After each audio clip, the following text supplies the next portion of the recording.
Namyoho Renge Kyo. Namyo Kekyo. Surat balasan kepada Soyadono mengenai kewaspadaan untuk mencapai kesadaran Buddha. Gosho Senshu halaman 1055. Oke, latar belakang. Surat ini ditulis di Gunung Minobu pada tanggal 3 bulan 8 tahun Kenji kedua atau 1276 ketika Nichiren Daishonin berusia 55 tahun. Surat berita yang dikirim kepada Soya Kyoshinyudo ini disebut surat balasan kepada Soyadono. Berdasarkan isinya, surat ini mempunyai nama lain, yaitu surat mengenai kewaspadaan untuk mencapai kesadaran Buddha atau Jobutsu Yojinsho. Pertama, isi surat ini menerangkan bahwa jalan pencapaian kesadaran Buddha terdapat pada Sadharma Pundarika Sutra yang membabarkan bahwa kedua hukum suasana dan prajna tidak terpisah. Dalam sutra-sutra sementara sebelum Sadharma Pundarika Sutra, suasana dan prajna adalah dua hal yang terpisah. Maka dengan demikian tidak dapat mencapai kesadaran Buddha. Selanjutnya diterangkan bahwa manunggalnya badan pokok suasana dan prajna atau Kyochi Ichinyo yang dibabarkan Sadharma Pundarika Sutra adalah 5-7 aksara Namyoho Renge Kyo. Dan ini merupakan hukum pokok pencapaian kesadaran Buddha bagi umat manusia masa akhir Dharma. Untuk itu, di dalam ajaran pokok Sadharma Pundarika Sutra, ikatan pokok penting ini diwariskan kepada bodhisattva muncul dari bumi yang dibimbing oleh Buddha pokok. Dan dibabarkan pula bahwa sekarang Nichiren Daishonin menyebarkan hukum pokok itu.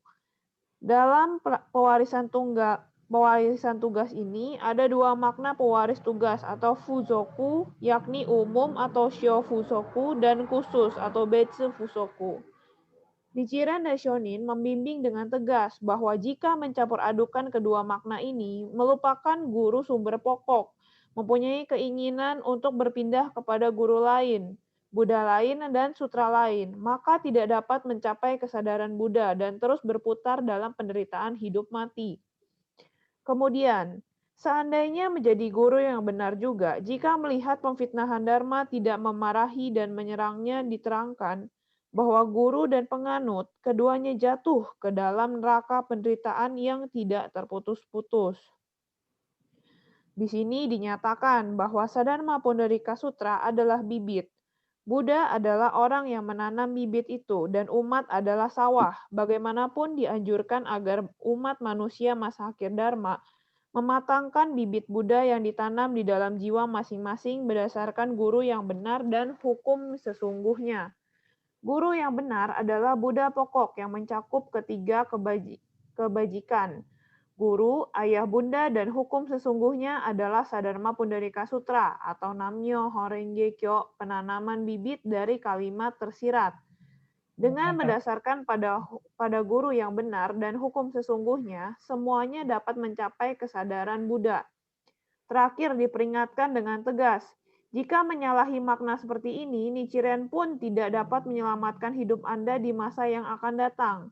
Demikianlah Nichiren Daishonin memberitahukan untuk mewujudkan hati yang selalu waspada dalam mencapai kesadaran Buddha. Terima kasih, Namyoho Renge Kyo. Terima kasih, Hartina.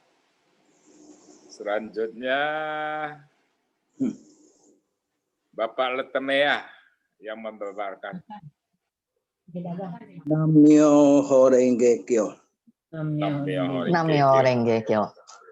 Yang pertama, Bapak Aloy, Ibu Kristanti Wijaya, serta ibu-ibu generasi muda. Selamat malam. Malam.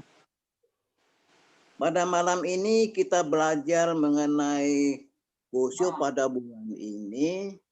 Gosho ini sangat teoritis. Ya, tapi itu maknanya sangat mendalam. Dan di samping itu dikasih tahu kita kita harus waspada. Waspada apa? Kalau mau untuk bisa mencapai kesadaran Buddha, itu harus ikuti ajaran yang benar. Ikuti guru yang benar. Guru yang punya santoku. Ya, yaitu Nichiren Daishonin. Kalau kita menyimpang dari itu, ya, umpamanya kita sudah ikut Nammyoho Renge Kyo, sudah ikut Buddha kita Nichiren Daishonin, ya, karena manusia biasa gampang dipengaruhi, ya, sampai-sampai pun Gohonjong pun bisa ditukar ganti, ya. Nah, maka itu bisa satu saatnya, ya, karena jarang udah jauhkan dari susunan NSI. Sebetulnya ya, kalau di dalam susunan NSI ya, kita sangat berrezeki loh. Selalu banyak dengar ketua umum membabar gosyo, ya, gosyo yang menyangkut kita punya kepercayaan, menyangkut kita punya kehidupan sehari-hari. Oleh karena itu, ya, walaupun tidak ada tatap muka, tapi kalau kita selalu bisa dengan dalam online, itu bisa membuat kita punya sinjin tambah semangat. Tidak gampang dipengaruhi. Nah, oleh karena di sini dikatakan, kalau kita mempunyai keinginan untuk pindah kepada guru lain, sedangkan sudah ikut Nammyoho Renge Kyo Nichiren, tetapi karena ada dipengaruhi, maka itu ada hati untuk pindah, ya. Itu pun kita juga lihat juga ada anggota yang pindah, ya kan? Nah, apa yang dikatakan dalam Gosho ini yang berapa tahun yang lalu itu semuanya nyata. Siapa yang ngomong ini? Nichiren Daishonin yang ngomong. Karena Nichiren Daishonin tahu, ya, Buddha tahu masa lampau, sekarang dan akan datang.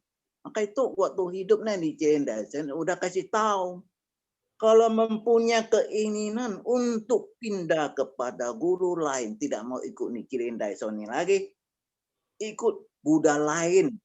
Buddha lain kan tahu ya kita ya, banyak Buddha lain. Buddha lain itu yang tidak memiliki santoku, yang tidak memiliki tiga kebajikan itu. Dan sutra yang lain tidak ikut lagi Nammyoho Renge Kyo, maka tidak dapat mencapai kesadaran Buddha. Dan terus berputar dalam penderitaan hidup mati. Hidup kembali menderita, meninggal, hidup kembali menderita. Jadi hidup mati menderita. Nah, oleh karena itu Gosho ini ditulis kepada Soyadono. Dono itu artinya tuan tanah. Nangge Tokimice Uino Dono. Dono itu tuan tanah.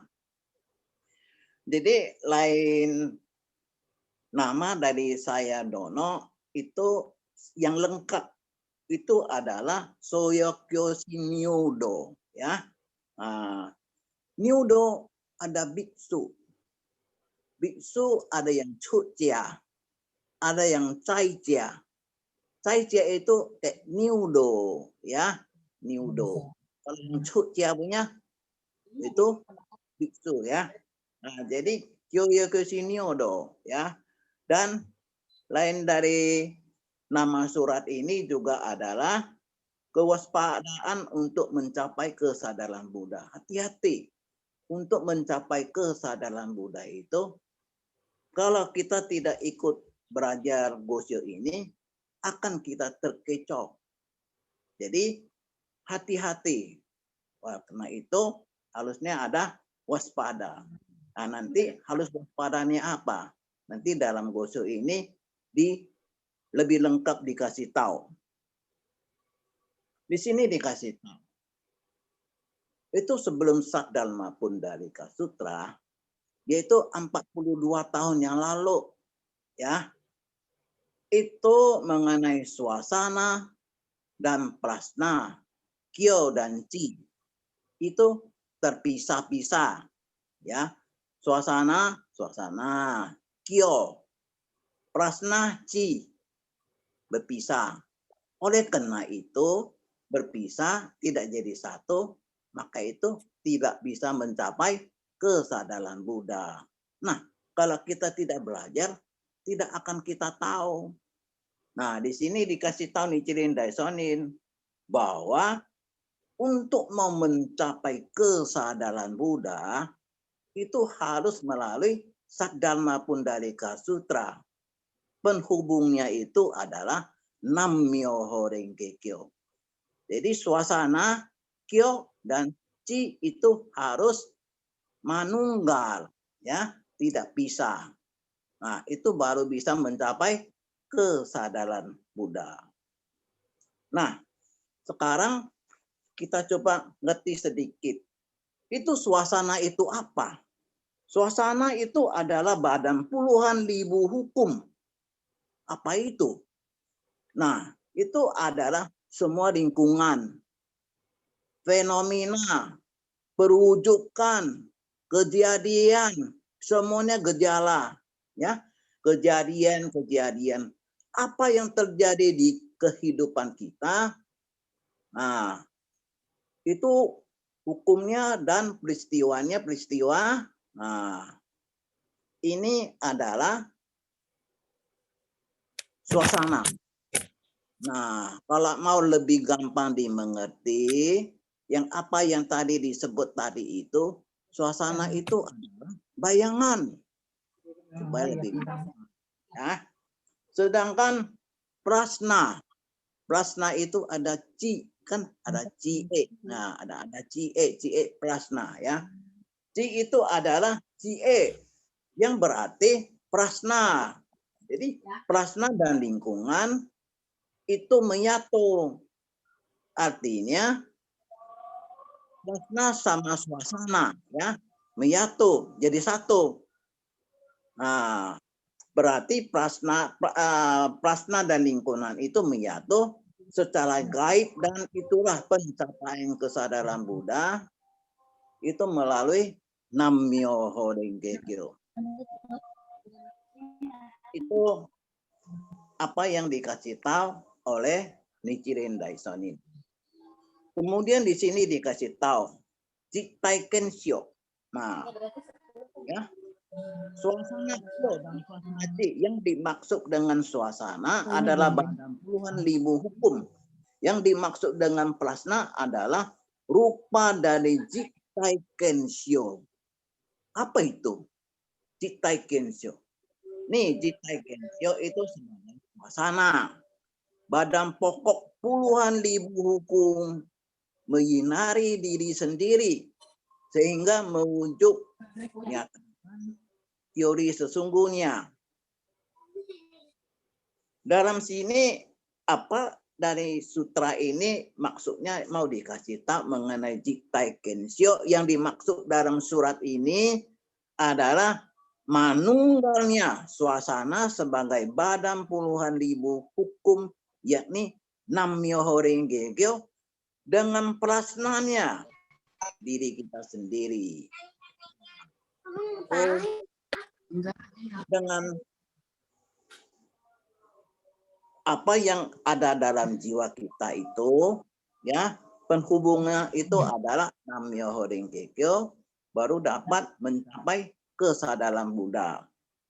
Selanjutnya itu mengenai keluarga besar dari bodhisattva muncul dari bumi, ya. Nah, itu tugasnya jati diri kita menyebarluaskan hukum Nam-myoho Renge Kyo. Itu kita ini adalah jati diri. Jati diri artinya kita yang menyebarluaskan hukumnya Nam-myoho Renge Kyo. Kenjokumyo. Nih, maka itu kita tidak usah minta siapa-siapa yang doakan. Tidak usah minta biku. Oh, kalau gitu ada sesuatu apa minta biku yang doakan, apalagi untuk almarhum atau almarhumah, ya. Nah, minta saudara kita yang telah meninggal dan sebagainya, mungkin minta biku doa lebih bagus, bukan demikian. Nah, di sini kita ada kenjokumyo, artinya apa? Artinya hubungan gaib antara jiwa dan jiwa. Nih, doa yang memiliki kekuatan yang paling besar adalah doa dari keluarga kita, ya. Nah, bisa menolong anggota keluarga kita dari 7 turunan ke atas dan 7 turunan ke bawah. Luar biasa, ya. Jadi doanya tidak gantung siapa-siapapun. Kita sendiri yang laksanakan. Kenapa? Karena di sini dikasih tahu kita adalah jati diri. Jati diri yaitu kita adalah keluarga besar bodhisattva yang muncul dari bumi. Oleh karena itu, tidak usah minta-minta siapa yang doakan, kita sendiri yang jalankan. Kemudian di sini dikasih tahu, ya, di mana Buddha Shakyamuni itu membagi tugas, membagi pewarisan tugas, ya. Itu dalam pewarisan tuh, membagi pewarisan tugas itu, ya, ada 2 macam, ya. Satu pujoko. Pujoko itu adalah artinya pewaris tugas, bahasa Jepang pujoko. Nah, untuk membaris tugas itu ada umum itu so pujoko, ya, dan ada khusus itu beca pujoko. Nah, ada 2 macam. Nah, 2 macam itu harusnya kita hati-hati mana yang kita lebih pentingkan, yang mana itu yang harusnya kita laksanakan, ya, ikuti. Itu Buddha Shakyamuni dalam 42 tahun itu membabar sutra itu dengan caranya juitai. Jui artinya bahasa Mandarin itu suya. Suya, ikut, suya. Ta, ni wo ta, ta. I, maksud punya i. Jadi isu, semua isu. Sui ta i. Jadi waktu ajaran 42 tahun, Buddha Shakyamuni membabar sutra Jui tai, ikutnya kemauan umat pada masa itu, ya. Pada masa itu umat itu banyak bertanya, ya, banyak bertanya, dan membabar sutra itu juga lihat bakat manusia, ya. Pertama itu membabarkan awan tamsaka. Wah, itu sangat sulit sekali. Sampai orang kecendiawan pun tidak bisa mengerti. Kenapa? Mulai-mulai diajarkan dengan sutra yang begitu mendalam. Karena pada saat itu di India, anak-anak yang di India itu waktu kecil udah kasih masuk sekolah, sampai sekolah udah tinggi, sudah dewasa, mereka menikah. Nah, di situ orang India itu semuanya cendekiawan, artinya orang yang pinter-pinter. Jadi kalau dikasih hukum sutra yang gampang dimanut, dipercaya, maka mereka anggap, itu apalah, Buddha apalah Shakyamuni, hukumnya cuma begitu aja, saya juga bisa ngerti. Maka itu dikasih awan tamsak. Tidak bisa mengerti, ya, cendekiawan di semuanya tidak mengerti. Barulah di situ mulailah Buddha Shakyamuni diajarkan sutra-sutra yang mendasar gitu. Nah, di situ orang pencendekiawan itu baru baru mengetahui, wah, Buddha ini sutranya sangat mendalam. Maka itu mereka menghormati.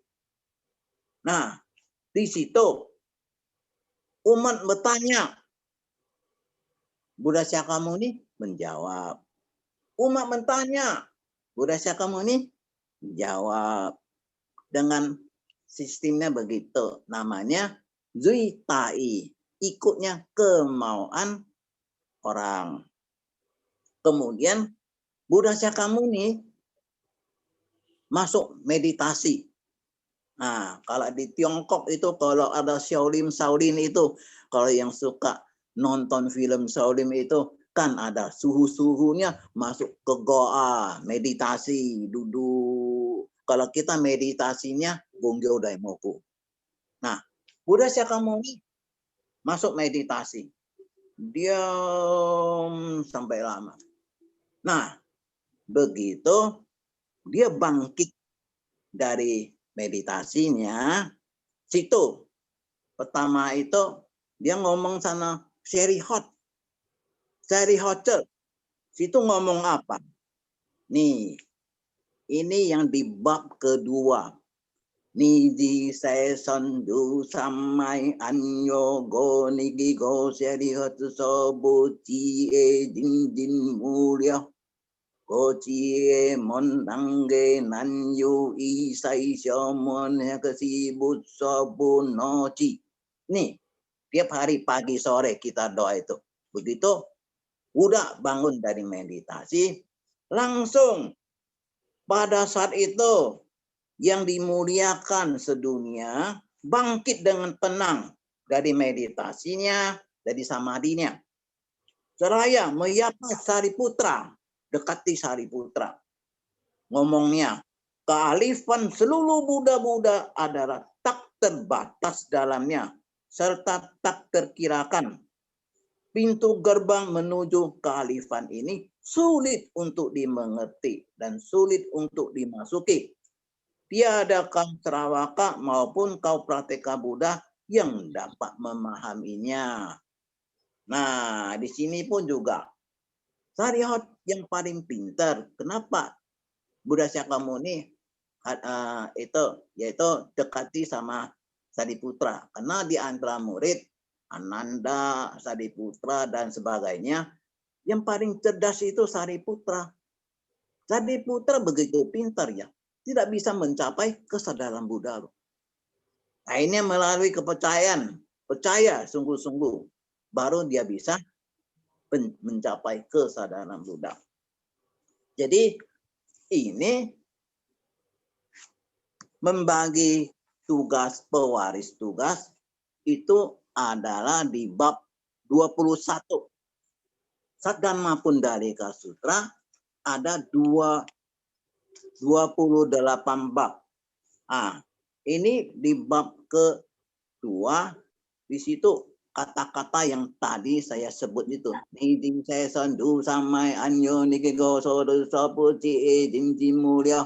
Nah itu ada di bab 2. Nah di situ di bab 2 situ ada bagi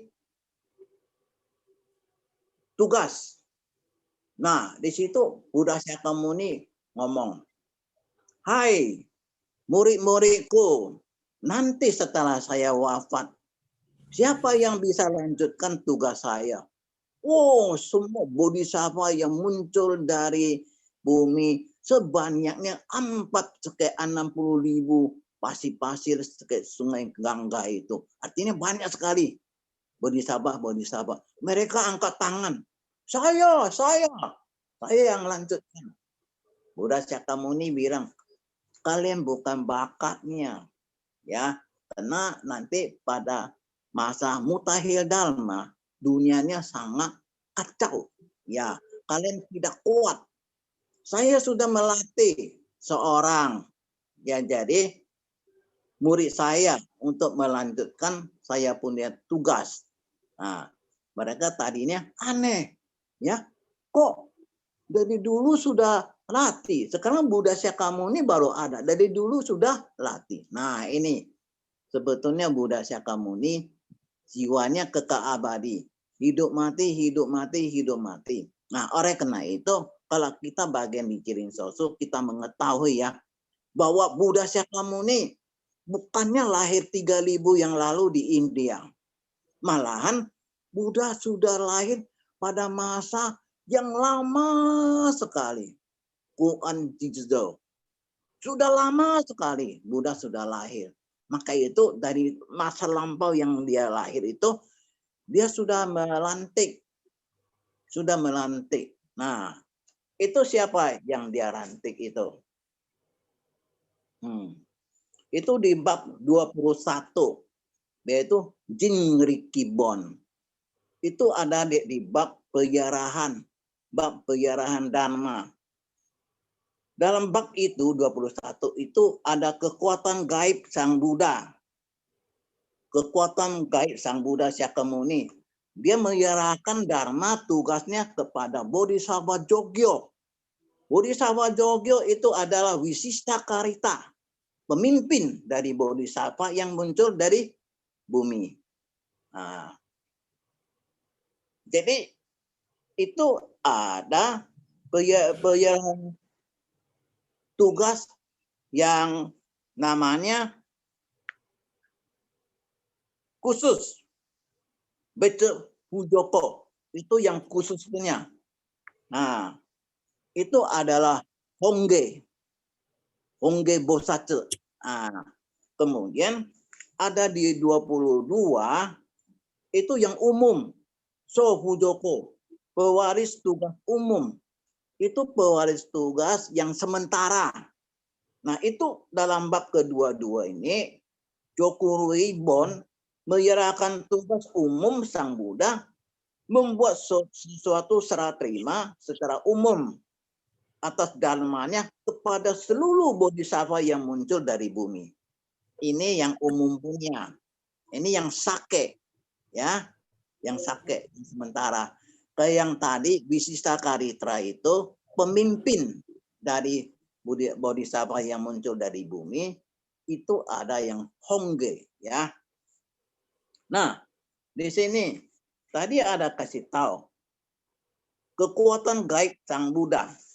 Sang Buddha itu ada memiliki 10 macam kekuatan, ya. Pertama itu adalah mengeluarkan lidah yang panjang dan lebar. Ya. Itu dulu orang India, dia punya lidahnya panjang. Lidahnya bisa panjang yang sampai sini loh. Sampai sini panjang orang dulu India. Nah, jadi dia keluarkan lidahnya sedemikian panjang dan lebar sampai ini, ya. Ini artinya apa? Ini artinya Buddha itu tidak berdusta. Dengan keluarnya lidah yang panjang itu, maksudnya dikasih tahu bahwa Buddha tidak berdusta. Buddha itu hebat sekali. Kenapa disebut Buddha? Buddha itu bisa tahu 3 masa. Lampau, sekarang, akan datang. Dan dikasih tahunya amalannya itu tepat sekali loh. Nih, kita baru belajar yang Ampat Budi kemarin, di mana Tokusugoji, ya, seorang anak itu yang menyembahkan kue tanah kepada Buddha Syakyamuni. Ceritanya adalah demikian. Pada suatu hari Buddha Syakyamuni dengan muridnya nama Ananda, ya, masuk satu tempat di situ, ya, kayak biasa minta sedekah gitu, ya.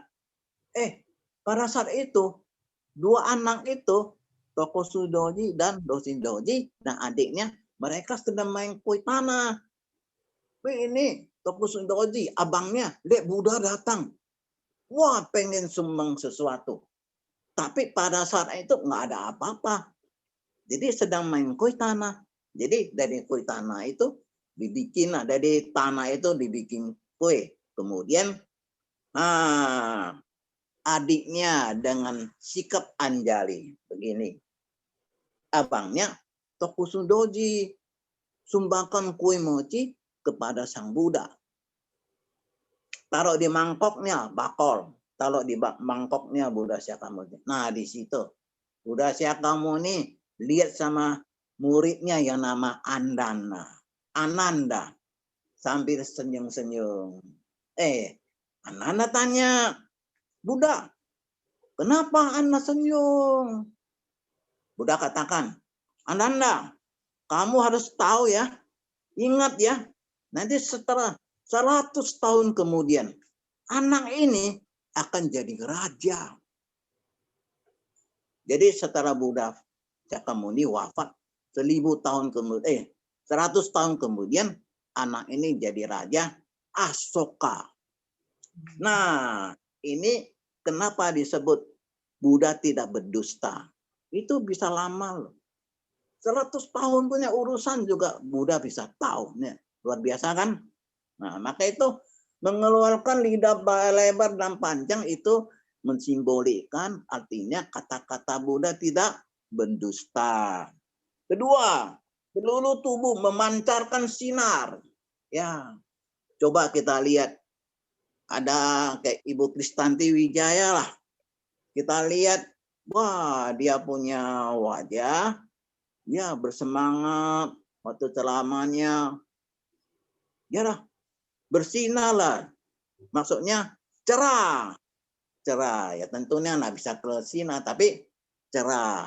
Itu adalah kalau Buddha kan mengeluarkan tubuh memancar sinar. Maka itu waktu anak itu yang 2 anak itu sumbang kue mochi itu dia lihat badannya, tubuhnya Buddha Sakyamuni memancarkan sinar. Wah itu sangat dia hormati dan langsung sumbang kuenya kepada Buddha. Ketiga, berbatuk sesaat. Nah, kadang orang mau pidato ya, gimana dulu? Gitu. Nah, jadi Buddha kalau mau ceramah atau gimana juga bisa begitu ya. Berbatuk sesaat. Gitu ya. Mengatur jari tangan. Itu kayak orang bilang Ichinen Sanjen 3000 gejala itu tangannya begini. Cek, cek. Nah, mengatur jari tangan. Guncangan bumi. Buminya bisa goncang loh. Tuh luar biasa. Suara di antariksa menyebar. Ini ada pertemuan pandangan umum, pesamuan, ada pesamuan. Nih sekarang dulu ada pesamuan di antariksa langit. Kita nggak percaya, itu cuma simbolik. Nih sekarang kita bisa pertemuan online di udara. Kita pertemuan online di udara. Jadi yang dulu ada suara di antariksa ya, waktu pesamuan agung itu suara di antariksa. Ketujuh, suara di antariksa Gema. 8, bicara jiwa raga pada Sakdharma Pundarika Sutra dengan sikap anjari. 9, mengeluarkan segala benda, menyumbang dana paramita ya. Ke-10, mencapai kesadaran Buddha. Ya, ini adalah 10 macam kekuatan gaib Sang Buddha. Jadi kalau bagi kita bisa mengevaluasikan hukum, nah, kita bisa jalankan tugas Buddha, yaitu mengevaluasikan hukum, karunia kebajikan kita besar. Ya, jadi ingat itu. Nah, ini adalah kira-kira mengenai pewaris hukum, mengenai 2 itu. Pujo, khusus, dan satu lagi umum, So Fujoko. Khusus Beche Fujoko dan umum ya.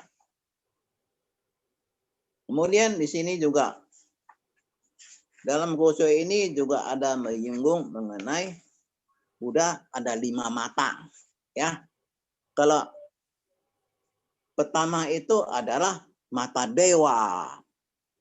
Kedua itu tengen, mata langit. Ketiga itu egen, mata prasna atau mata hikmah. Keempat, hogen, mata dharma. Nah, itu matanya bodhisattva, gunakan hukum untuk membimbing manusia. Kemudian bujegen. Bujegen itu seluruh apapun bisa lihat, itu mata Buddha ya. Jadi yaitu mata yang dimiliki oleh Buddha yang dapat melihat dengan tepat segala masalah dan gejala yang melampau 3 masa, lampau, sekarang, dan akan datang. Itu adalah mengenai 3 mata Buddha, ya.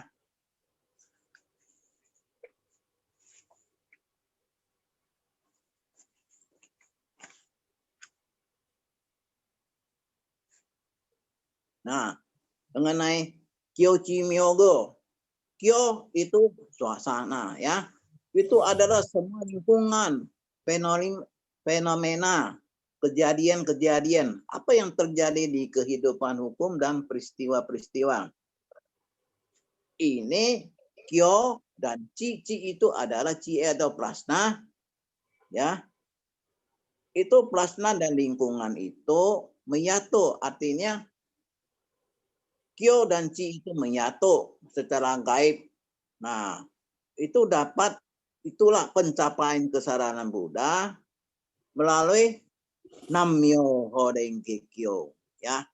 Dengan Nam-myoho Renge Kyo, Kyo dan Chi baru bisa mencapai kesadaran Buddha. Itu kalau dalam ajaran sementara itu bahwa Kyo dan Chi itu berpisah. Oleh karena itu tidak bisa mencapai kesadaran Buddha. Berarti secara gaib kekuatan prasna Buddha yang ada di Gohonjon bisa muncul prasna Buddha yang ada di dalam diri kita. Penghubungnya adalah Nam-myoho Renge Kyo. Jadi prasna dari Buddha, kita juga akan dapat prasna dari Buddha melalui daimoku di depan Gohonjon. Maka itu anggota ada kesulitan. Kenapa disuruh daimoku? Supaya bisa dapat prasna Buddha, ya.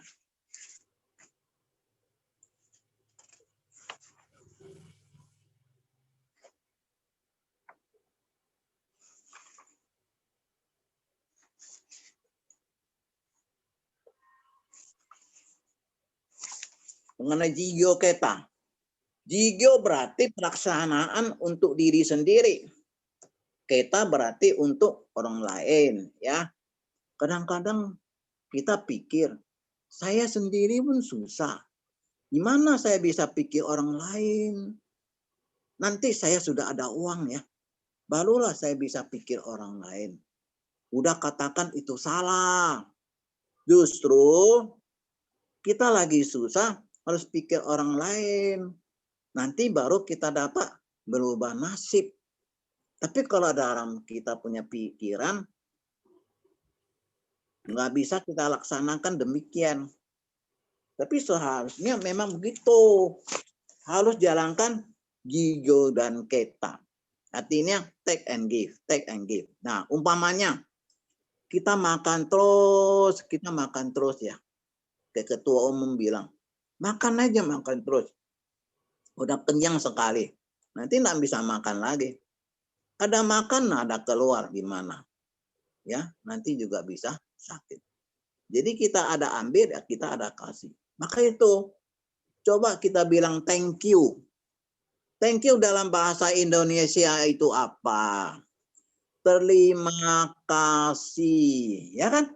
Nah, itu ke Jigyo Keta, tapi kita tidak menyadari. Terima, kita udah terima, kita kasih lagi. Nah, itu terima kasih. Jigyo Keta loh. Jigyo Keta merupakan 2 hal yang tidak terpisahkan. Ya. Sebagai seorang Buddhis, tentu kita ingin agar kekuatan jiwa Buddha dapat diwujud nyatakan. Hal tersebut dapat tercapai bila kita benar-benar menjalankan Maitri Karuna. Kalau kita Maitri Karuna, jalankan kata-kata Buddha, bisalah kita jalankan Jigyo dan Keta. Nah, kalau di sini ada bilang Jigyo Keta juga ada, sementara juga ada yang khusus begitu ya.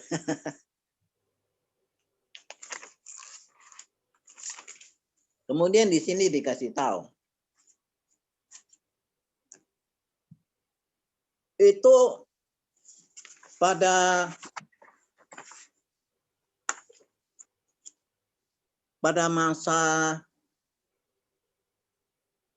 Buddha Shakyamuni, ya. Nah, di sini kasih tahu. Tadi kan judulnya kan demikian. Mengenai kewaspadaan, ya, untuk mencapai kesadaran Buddha. Nah, di sini itu ada tiga hal yang harus diwaspadai. Apa itu? Nih, Buddha Shakyamuni itu adalah Buddha pokok pada Syoho. Itu pada masa Purwaka Dharma. Bahasa Tionghoa itu Cenhot. Artinya setelah wafatnya Buddha Shakyamuni 100 tahun, 1000 tahun itu adalah masa Purwaka Dharma. Nah, itu adalah Theravada. Pada saat itu kekuatan dari Buddha Shakyamuni itu ada, ya, masih ada, tapi untuk Joho, untuk Syoho. Kemudian Joho itu ada setelah Buddha Shakyamuni meninggal 2000 tahun wafat, ya, itu adalah masa Madhya Dharma, ya, 1000 sampai 2000 tahun itu semi Mahayana. Nih kekuatan Buddha masih ada, tetapi begitu masuk 2000 sampai 2500 kali 5, 2500 tahun yang berikutnya itu adalah masa Mutakhir Dharma. Nah, jadi yang apa kita ikuti masa Mutakhir Dharma, Budanya adalah Nichiren Daisonin. Sutranya itu adalah Saddharma Pundalika Sutra yang tersirat dalam bab ke-16. Itu yang kita nganut, itu yang kita pegang, ya. Nah, itu hati-hati.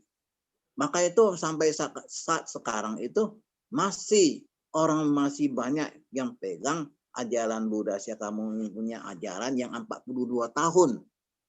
Sebetulnya dia punya kekuatan ada, tapi pada yang masa Syoho dan Joho. Untuk masa sekarang itu yang harus kita nganut adalah Nam-myoho Renge Kyo. Karena Buddha Shakyamuni hanya memiliki 2 kebajikan, ya, yaitu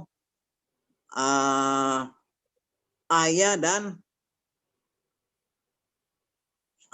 apa ya? Oh ya, ayah dan kedua kebajikan, ya. Ayah bunda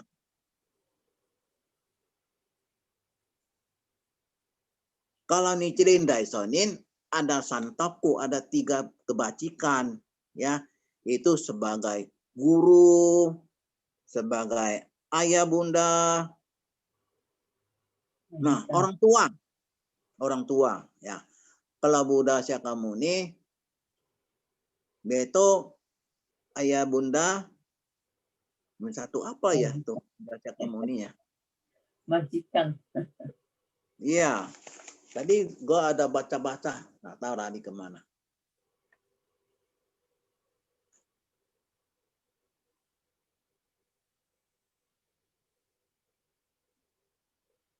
Nah, di sini juga paling penting bahwa mengenai kekuatan atau hukum dari Saddharma Pundalika Sutra yang namanya hukum putih itu sudah panenan, sudah panen. Untuk masa Mutakhir Dharma ini itu adalah pembibitan, ya, pembibitan.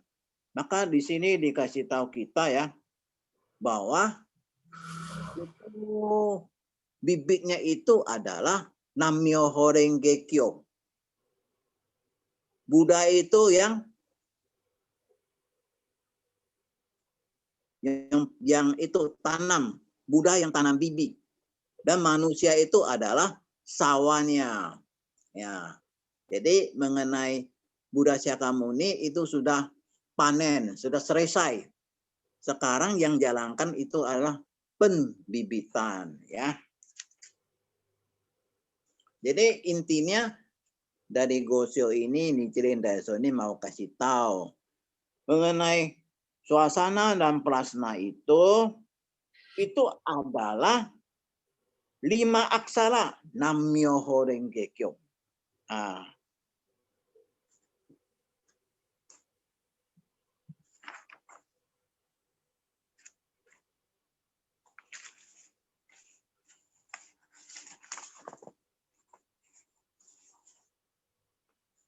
Nih,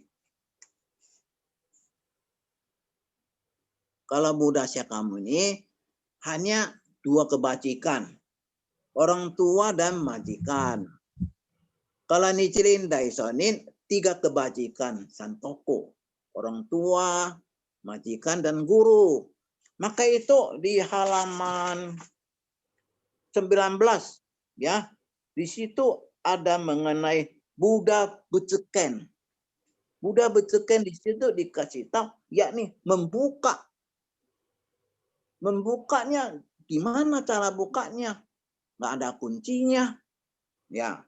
Kalau umpamanya kita mau buka satu lemari yang isi pusaka, mesti harus ada kuncinya. Nah, ini cuma dikasih tahu membuka. Sebetulnya membuka apa? Maksud di sini membuka adalah membuka kesadaran jiwa. Mewujudkan, menyadarkan, dan memasukkan. Ini adalah 42 tahun ajaran. Buddha Shakyamuni dikasih tahu demikian. Tapi bagaimana bukanya tidak dikasih tahu. Maka itu Nichiren Daishonin Santoko itu jadi gurunya. Gurunya dikasih tahu kita harus buka. Buka apa? Buka kesadaran jiwa. Ya. Dan itu dalam sat itu dalam myo itu adalah 3 makna ya. Pertama itu membuka kita punya jiwa Buddha. Kedua, hidup kembali. Bibit Nam-myoho Renge Kyo ya yang sudah kering. Nah, dihidup kembali. Ketiga, sempurna ya.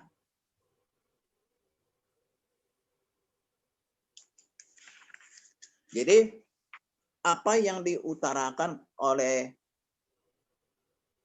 Nichiren Daishonin itu adalah Buddha pokok. Buddha pokok Hongge ya. Nah, jadi Buddha kita itu adalah Nichiren Daishonin pada Mutakhir Dharma ya. Tapi masih ada orang ya, mereka tidak paham ya. Coba kita lihat di Krenteng atau di mana-mana. Di Medan pun itu orang tua, papa mama si Pik Siang taruh di suatu tempat, abunya taruh di suatu tempat di situ. Saya lihat di depannya itu ada itu Buddha Shakyamuni. Ada juga itu Buddha yang untuk mengawasi yang sudah awal-awal yang sudah meninggal punya gede itu. Jadi, padahal di sini Mutakhir Dharma ini yang kita harus agungkan. Buddha kita punya Buddha itu Nichiren Daishonin. Dan sutranya Nam-myoho Renge Kyo ya. Di dasar kalimat di bab yang 16 ya. Sekian dulu, terima kasih.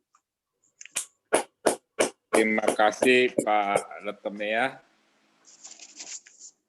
Selanjutnya Ibu Kristanti. Ibu Agustin. Tambahan. Udah ada nggak Ibu Agustin? Ada Ibu Agustin ada. Nah, Ibu Agustin dulu lah. Oh, Bu Agustin ya. Bu Agustin.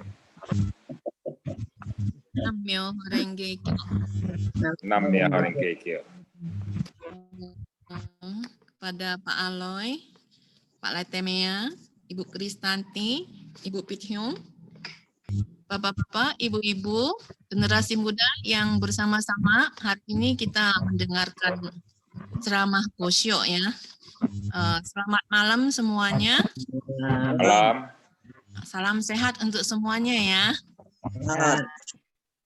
Enam ya paling kecil. Tadi sudah mendengar dari Pak Laitemea. Nah, dikatakan bahwa Gosyo ini memang sedikit teoritis dan agak susah begitu ya untuk menyampaikannya. Tapi saya memuji Pak Laitemea itu dengan teliti dan juga itu bisa sampaikan Gosyo ini ya. Itu poin-poinnya itu bisa sampaikan dengan baik. Ini bukan main ya. Mengingat usia Pak Laitemea yang juga tidak muda, sudah berumur 74 tahun, tapi masih begitu semangat dan bisa menyampaikan dharma bimbingan Buddha Nichiren Daishonin Gosyo dengan baik. Ini bukan main. Ini adalah memunculkan tenaga jiwa Buddha diri sendiri. Orang kalau tidak memunculkan kekuatan jiwa Buddha itu tidak bisa menjalankan tugas ini. Nah, tugas kita pertemuan ini Pak Laitemea menyampaikan dharma, ini adalah menyebarluaskan hukum Nammyoho Renge Kyo. Ya, ini bukan main. Saya sendiri rasakan demikian. Ya, makanya betapa bahagianya sebetulnya anak-anaknya Pak Laitemea, papanya itu bukan main. Hebat, ya. Nah, maka itu terusin perjuangan ayah dan ibu itu berjalan di atas jalan sadharma, menatap masa depan yang cerah cemerlang, ya. Dan menjalankan tugas sebagai bodhisattva muncul dari bumi dan menjadi manusia yang sesungguhnya. Saya juga berdoa tiap hari berdoa untuk anak-anak saya demikian. Ya, anak-anak saya itu masih muda, ya, masih remaja. Saya berdoa mereka itu berjalan di atas jalan sadharma. Mereka punya masa depan itu sangat cerah dan terang.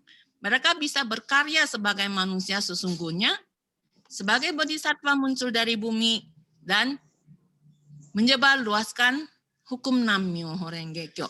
Nah, di sini saya itu acak saja ya, itu sampaikan sedikit pemahaman saya tentang Gosyo ini, apa yang saya tangkap dari bimbingan Buddha Nichiren Daishonin dalam Gosyo ini, ya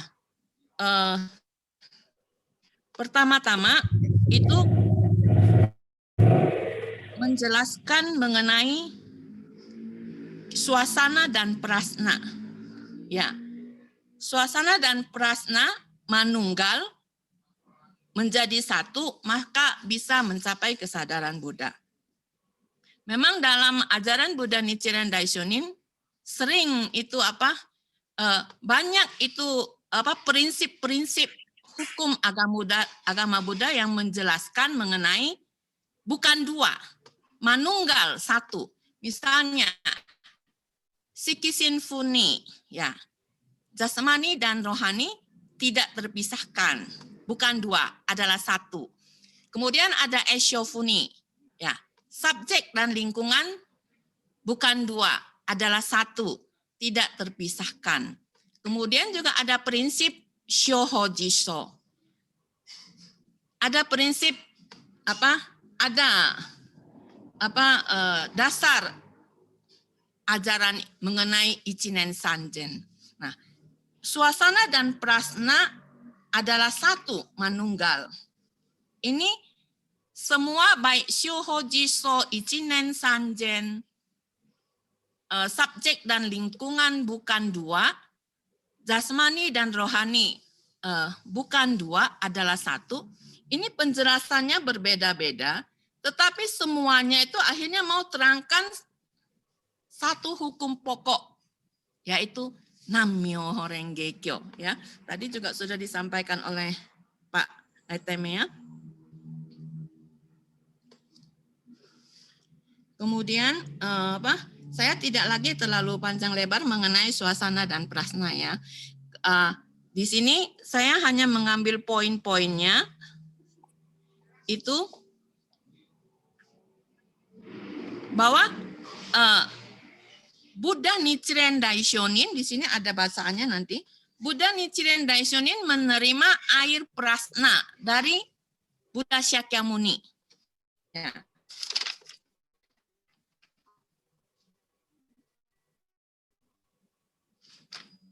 Dan juga Buddha Shakyamuni memberikan penyerahan terimaan tugas kepada bodhisattva muncul dari bumi untuk menyebarluaskan hukum Nam-myoho Renge Kyo.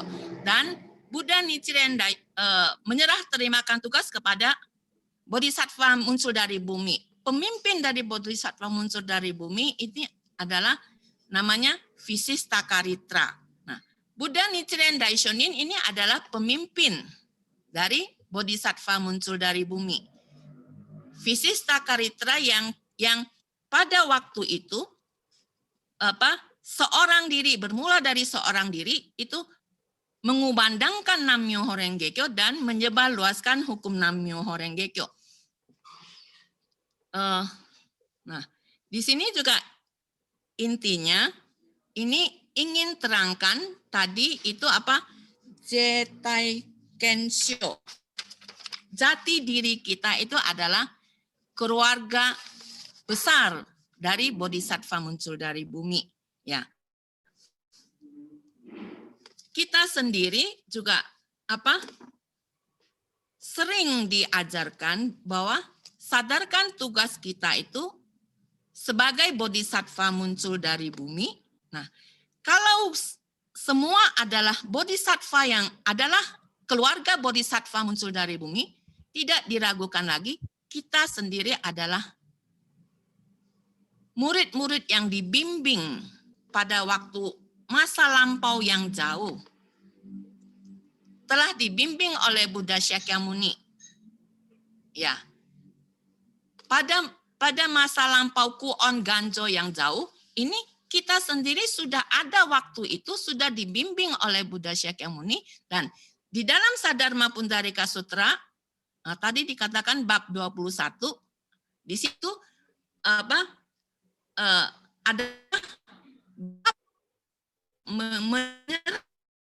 akan tugas menyebarluaskan hukum Nam-myoho Renge Kyo di masa akhir Dharma ini kepada bodhisattva muncul dari bumi. Nah, saya sendiri juga kita ini seyogyanya itu merasakan tugas dan menyadarkan tugas bahwa kita itu sebagai murid Buddha Nichiren Daishonin, kita itu adalah bodhisattva muncul dari bumi. Dan kita adalah keluarga besar dari Buddha Nichiren. Kalau kita adalah keluarga besar dari Buddha Nichiren dan kita adalah keluarga besar dari bodhisattva muncul dari bumi, maka kita bisa rasakan satu kegembiraan besar, ya, kebahagiaan, ya, muncul dari perasaan jiwa dunia Buddha kita, bisa rasakan kegembiraan besar. Kalau kita adalah keluarga besar Buddha Nichiren Daishonin dan keluarga besar bodhisattva muncul dari bumi, maka kita adalah Buddha yang sudah mencapai kesadaran Buddha jauh. Itu waktu yang jauh kita sendiri sudah Buddha. Kita punya janji bahwa kita itu akan menyebarluaskan hukum Nam-myoho Renge Kyo. Makanya terlahir di kehidupan kali ini dengan badan sendiri yang mempunyai dosa karma buruk, kita sendiri menjalankan pertapaan ini dan kita itu menyebarluaskan hukum Nam-myoho Renge Kyo ini. Gitu ya. Kira-kira penangkapan saya itu, dan saya belajar dari dulu itu seperti begitu ya. Nah, ini juga kalau sebagai keluarga besar dari bodhisattva muncul dari bumi dan keluarga besar dari Buddha Nichiren Daishonin, seharusnya kita itu sudah mencapai kesadaran Buddha dan adalah Buddha. Dan hidup ini pasti bahagia mutlak. Tidak ada hambatan apapun. Ya, ini khususnya untuk para generasi muda, itu harus betul-betul yakin. Saya, ya, Pak Laitemea, ya, Ibu Kristanti, ini sudah generasi tua lah katakan ya. Nah, kita sekarang itu juga mulai membina generasi muda yang akan meneruskan tongkat penyebarluaskan hukum Nam-myoho Renge Kyo ini. Nah, ini makanya itu para generasi muda, saya lihat ini sekarang Telugong itu sudah banyak generasi mudanya ya. Nah, harus sungguh-sungguh belajar agar ini bisa meneruskan perjuangan penyebarluaskan hukum Nam-myoho Renge Kyo. Karena kita juga harus menyadari bahwa tugas dari bodhisattva muncul dari bumi itu adalah tugas utama pokok itu adalah menyebarluaskan hukum Nam-myoho Renge Kyo. Seperti Bapak Ketua Umum katakan, menyebarluaskan hukum Nam-myoho Renge Kyo itu adalah tugas utama. Itu adalah tugas pokok. Sedangkan pekerjaan yang seperti saya punya pekerjaan itu sebagai pengusaha, ya, ada toko. Itu adalah pekerjaan penunjang, ya. Pekerjaan penunjang itu menunjang saya untuk bisa menjalankan tugas menyebarluaskan hukum Nam-myoho Renge Kyo sebagai bodhisattva muncul dari bumi.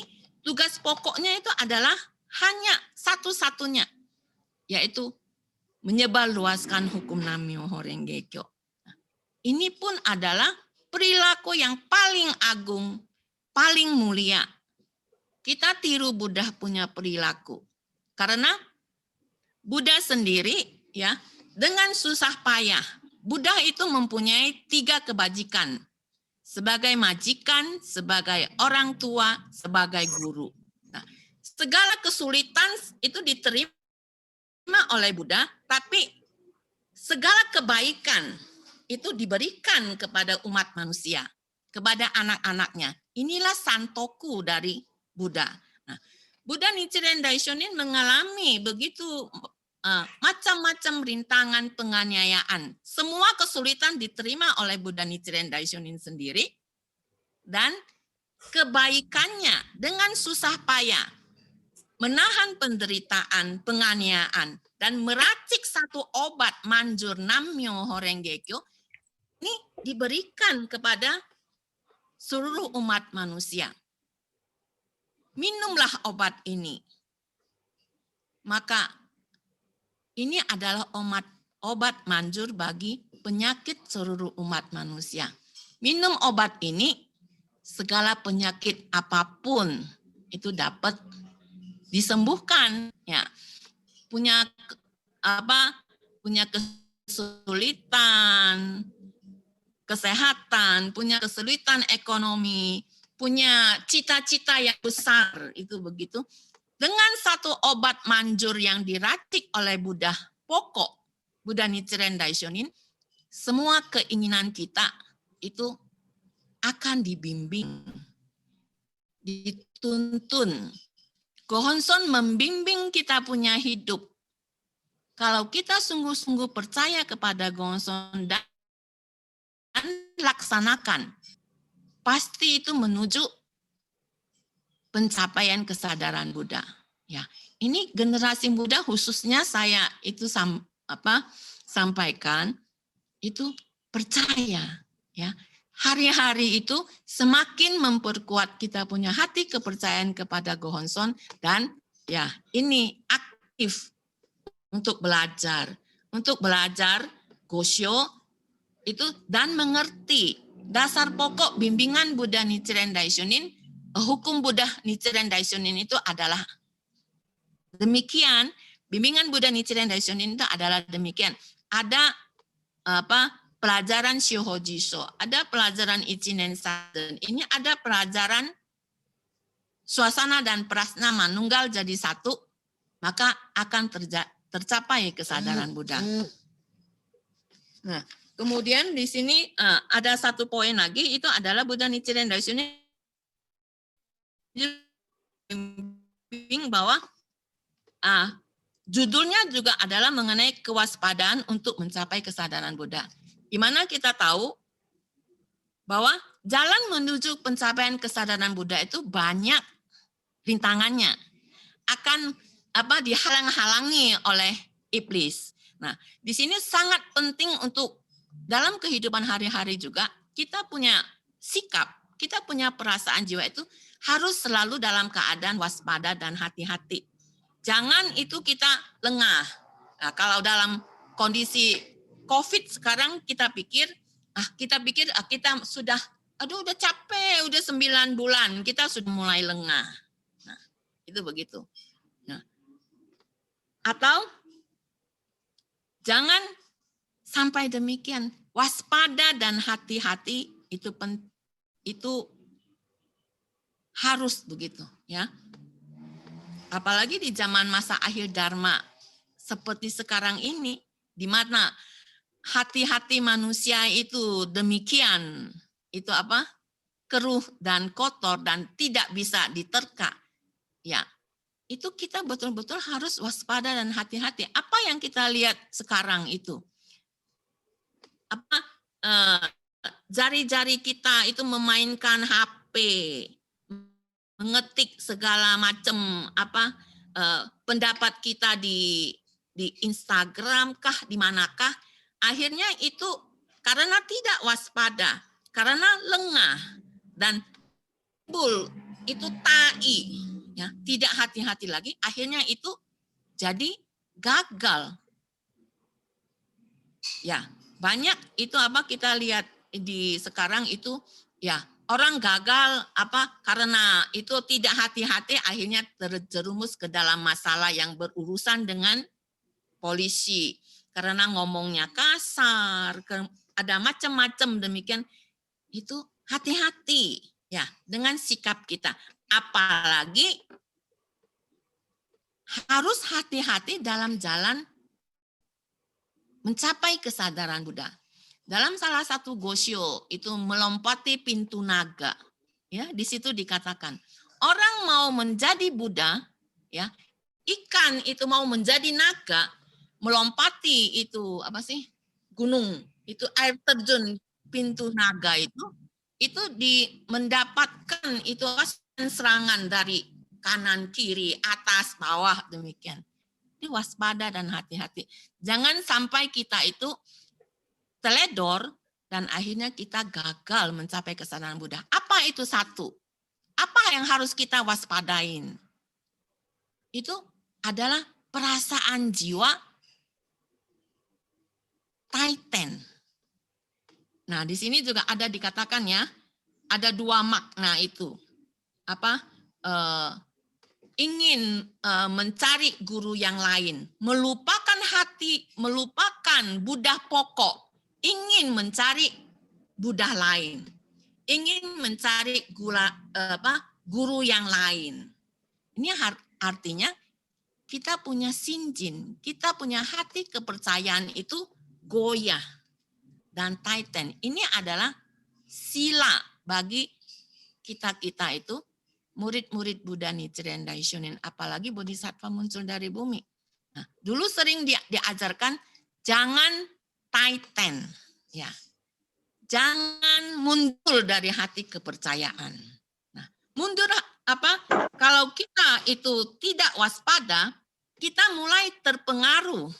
Kita berpikir untuk ajaran lain juga samalah, itu begitu, sama-sama Buddha, itu gitu kan. Nah, ini bukan, Buddha Nichiren Daishonin bilang kalau kita tidak mengerti dan kita menyalahi 2 makna ini, Buddha pokok ini maka kita tidak bisa mencapai kesadaran Buddha, bahkan seumur hidup hanya berputar-putar di dalam penderitaan hidup dan mati. tidak ada jalan keluarganya. Tidak ada jalan keluarnya. Di masa akhir Dharma ini, Buddha Nichiren Daishonin itu seumur hidup punya bimbingan itu kepada murid-muridnya. Baik menasehati penguasa Jepang saat itu adalah bahwa di masa akhir Dharma ini hanya satu hukum tunggal agung, Nammyoho Renge Kyo, yang bisa menyelamatkan umat manusia. Tapi di kehidupan yang nyata ini kita sering-sering itu digoda, mendapat rintangan dari iblis. Nah, kalau kita tidak hati-hati, tidak waspada, kita terpengaruh oleh iblis, kita itu akan pindah. Ya, kita pikir itu ajaran Buddha semua sama kok. Dari Buddha Shakyamuni. Di Maitreya lebih enak. Atau di mana lebih enak? Atau guru yang itu lebih enak. Itu artinya kita menyalahi makna. Di sini dikatakan apa ini? Yang diajarkan oleh Buddha Nichiren Daishonin. Kita jangan sampai demikian. Masa akhir Dharma ini hanya satu-satunya hukum Nammyoho Renge Kyo. Ya. Buddha-Buddha yang lain sudah dijelaskan, itu bukan waktunya lagi. Ya. Yang tepat waktu untuk masa akhir Dharma, tepat guna, itu adalah hanya hukum Nammyoho Renge Kyo. Ajaran pokok, Buddha pokok. Iya, kan belajar Sanskrita. Begitu yang ngerti. Yang begitu kan enak di jalan dalam gitu ya. Hotel.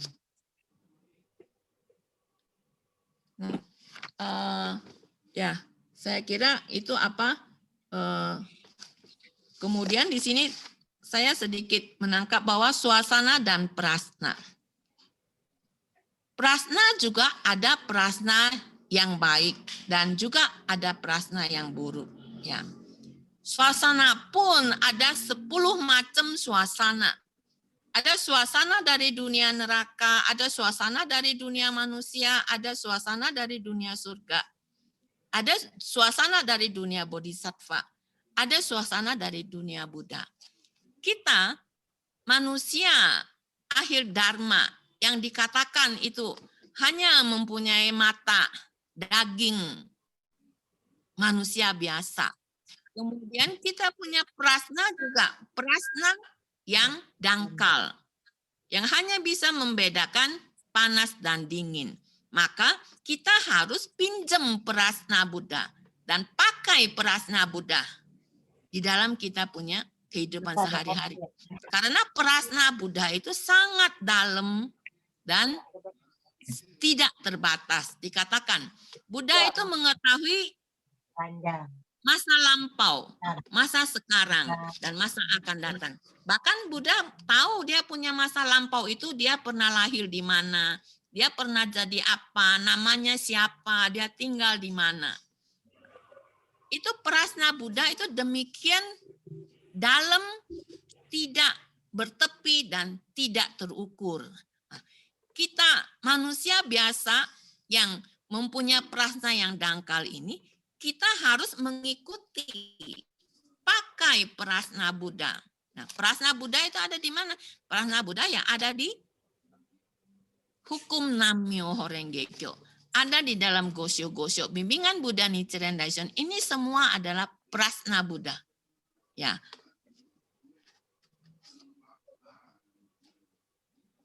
Jangan kita itu suasana kita itu kita harus mencari suasana dunia Buddha, ya.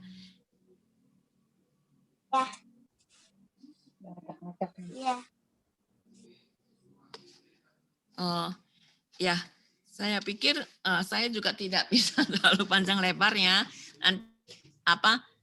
Saya belajar untuk membatasi diri saya itu ketika menyampaikan Dharma juga itu 15 menit, 20 menit ya. Nanti itu disambung oleh Bu Kristanti ya, kita sama-sama belajar ya. Terima kasih. Terima kasih Bu Agustin. Ibu Kristanti lah. Bu. Namyo Renge-kyo.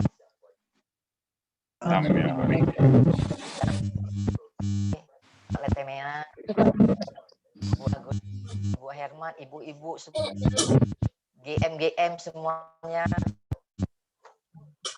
Malam. Sebenarnya kata ibu membatas sama 15 menit 20 ya nggak benar juga. Harus disampaikan, ya harus disampaikan dulu. Jadi jangan nyampainya setengah-setengah. Jadi kan kita udah dengar enak, tahu-taunya putus kan.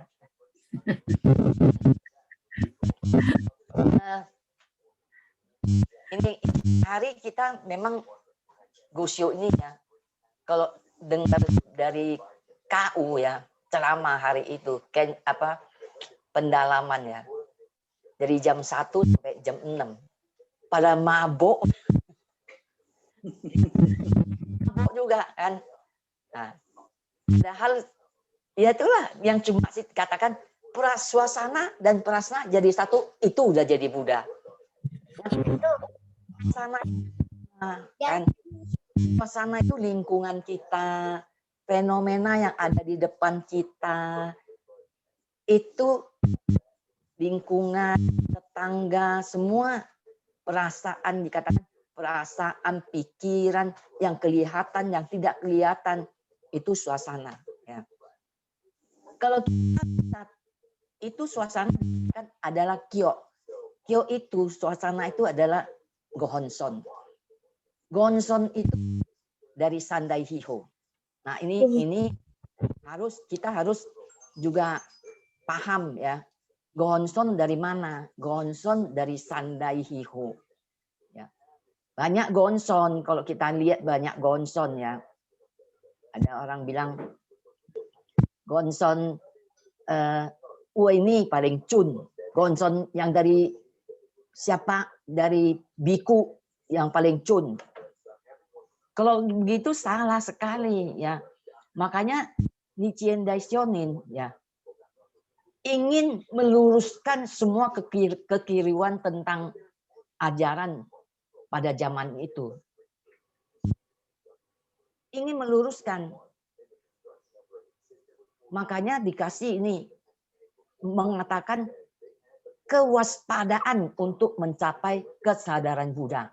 Kita harus waspada. Yang mencapai kesadaran Buddha itu bukan cuma harus tosan. Enggak ada hubungannya dengan tosan.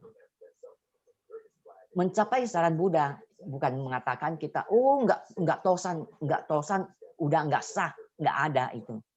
Ya. Makanya saya itu paling kritis sama teman-teman kita yang dulu ya sama-sama teman itu yang sudah pindah-pindah ke sana, yang selalu mengatakan ayolah tosan lah. Kalau enggak tosan, enggak sah kita sebut Namyo Renge-kyo. Nah ini yang harus diluruskan. Nah yang kan itu NSI meluruskan.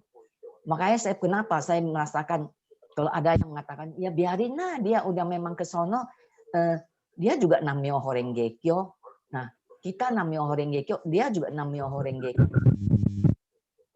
Tapi kalau sama-sama Namyo Renge-kyo, ada perbedaannya. Apa perbedaannya? Yang mereka agungkan itu sekarang bukan gohonsonnya, tapi manusianya, yaitu biku, kan? Sampai meninggal pun harus dibawa ke Jepang. Yang dikatakan di Jepang nanti didoain sama biku biar orang tua saya lebih cepat lahir. Siapa bilang? Nah ini Gosyo ini. Ini Gosyo yang membuktikan Buddha, ini Buddha yang tulis. Budanya memang udah mati, ya udah wafat, udah nggak ada. Tapi ini kata-katanya, wasiatnya masih ada. Mengatakan ya, ada satu istilah dikatakan Kenjo Kumyo. Kenjo Kumyo itu hubungan darah ya, antara keluarga. Keluarga yang mendoakan, itulah yang paling manjur. Biku itu orang lain, nggak ada hubungan darah. Dan pun memang tiap hari biku itu kalau kita bawa ini abu almarhum orang tua kita bawa ke Jepang. Kita bilang sama biku kan, nih papa saya namanya ini, tolong ya didoain. Memang kalau gitu banyak satu didoain semua. Sampai kapan tongnya itu? Sampai kapan? Sampai besok pagi pun nggak selesai. Tong. Itu kita kan tong sekali itu nama siapa, orang tua kita tong sekali siapa gitu kan, teman kita tong sekali yang sudah meninggal. Itu kalau mau didoakan semua saya melihat tuh semua mau dibawa ke Jepang. Kalau nggak punya duit bisa bawa itu abu ke Jepang, nggak mungkin kan. Makanya nih Buddha Nichiren Daishonin meluruskan nih ajaran nih yang sebenarnya waspada kita kalau kita ingin mencapai kesadaran Buddha. Dan sebetulnya kita beragama, tujuan kita apa? Tujuan kita itu minta tolong, ya. Bukan tujuan kita ingin menjadi kaya. Bukan itu. Tapi dikatakan ya, pencapaian kesadaran Buddha, perasaan jiwa kita itu ada keadaan sadar, ya. Sadar berarti segala sesuatu yang kita kerjakan bisa berhasil, dan apa yang kita peroleh bisa dirasakan cukup. Oleh karena itu hidup kita menjadi bahagia. Kalau kita merasa tercukupin, ya, kalau mengerjakan yang didasarin oleh kesadaran, kita bisa bekerja dengan tepat waktu dan tepat guna. Badan kita pun menjadi sehat. Coba kita nggak cukup terus, ini nggak cukup, itu nggak cukup. Terus kita merasakan hidup ini seperti neraka. Pengen ini nggak dapat, pengen ini nggak dapat. Kita melihat orang lain, waduh kenapa orang lain ya? Kenapa kita lihat mata yang tadi seperti kata Ibu Agustin, mata kita tuh macam-macam, ada mata daging, ada mata Buddha. Kalau mata Buddha tuh kita merasa tercukupin, tidak terpengaruh oleh yang lain ini. Tapi kalau mata daging, kita punya mobil mereknya begini, kita mesti tukar. Orang tetangga kita mobilnya udah tukar loh, Mercy. Kita mesti dapat apa? Yang lebih dari itu, Alphard kayak apa kayak.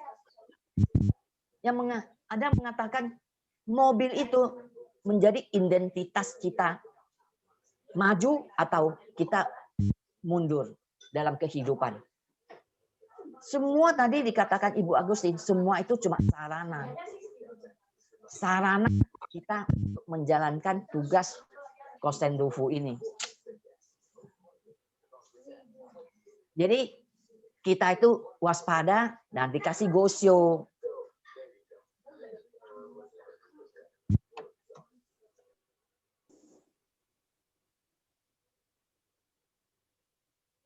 Kan dikasih gosyo nih ya. Kan saya bulan-bulan lalu saya kan pernah ngomong ingin mencapai kesadaran Buddha, satu itu perombakan sifat jiwa. Perombakan sifat jiwa itu dari mana? Dari gosyo-gosyo. Ini gosyo-gosyo ini kita dapat gosyo-gosyo ini cara kita bagaimana mencapai kesadaran Buddha. Kedua, ya percaya itu apa? Singyogaku, Jigyo-keta, yang seperti tadi kata Pak Letemea. Dan ketika menjalankan dana paramita. Tidak pelit menjalankan dana paramita. Memang kita manusia, kalau kata KU, kita hidup memang untuk orang lain, kan? Coba kalau kita lihat, kan? Pelatemia kerja pagi sampai sore, sudah kerja sekian tahun. Untuk siapa? Untuk istri, untuk anak-anak. Apa semua untuk diri sendiri? Enggak.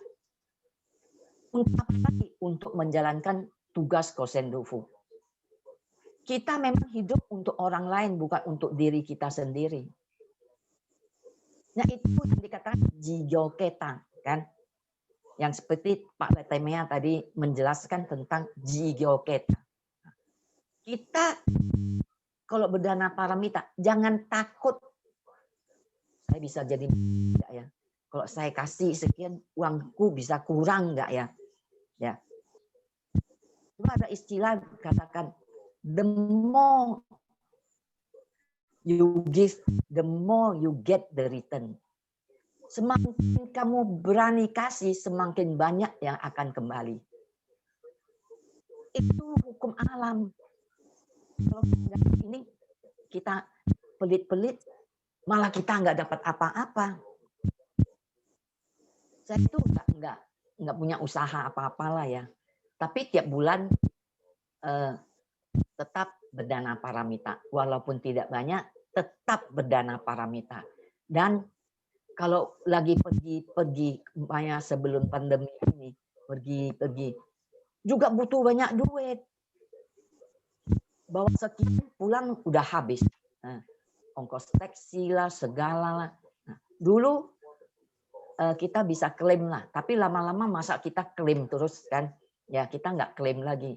Nah, ya itu dikatakan, saya nggak pernah merasakan, memang nggak kaya, tapi nggak pernah kekurangan duit.